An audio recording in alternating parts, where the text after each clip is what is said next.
নমস্কার বন্ধুরা, চলে এলাম নতুন দিনের নতুন একটা মিষ্টি ব্লগ নিয়ে। তবে আজকের যা রোদ বেরিয়েছে কি বলবো, সকাল থেকে সূর্য মামা খুব রেগে আছে।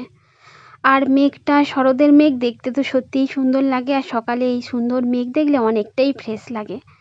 কিন্তু রোদ ঝলমেলে আকাশ আর ভীষণই রোদ।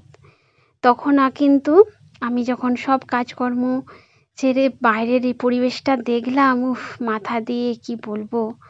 আর তারপরে আমি কিন্তু ছেলেকে এই সুন্দর সকালের রোদ তো ভালো লাগার মুহূর্ত, কিন্তু যখন সব কাজ সেরে ছেলেকে স্কুলে দিতে গেলাম, স্কুলে যখন গেলাম, স্কুল থেকে ওকে দিয়ে এসে গাড়িতে তুলে দিয়ে এসে চলে এলাম, মুখের কি অবস্থা, একদম কালো পড়ে গেছি। আর এত রোদের জট, এসেই দেখো একটু রান্না করে তোমাদের সামনে একটু বাইরে বেরিয়ে পড়লাম, বাইরের পরিবেশ দেখাতে।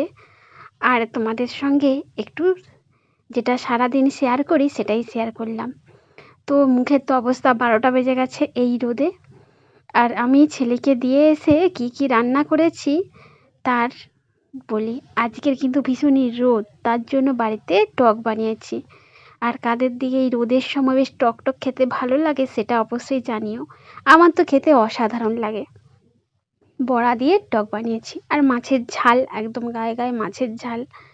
তো এই মাছের ঝাল আর সঙ্গে অবশ্যই বড়া ভাজা। তো একটু এই যে ডাল ভিজিয়েছিলাম তার একটু দিয়ে বড়া ভাজা করেছি। আর হচ্ছে আলু মাখা, তো আলু চোখা অনেকে অনেক রকম বলে, তবে এই টকের সাথে এই আলু চোখা বা আলু মাখা দিয়ে খেতে কিন্তু খুব ভালো লাগে। আমার তো অসাধারণ লাগে টকের সাথে এই খাবারটা, বেশ টক আর হচ্ছে সুন্দরভাবে আলু মাখা।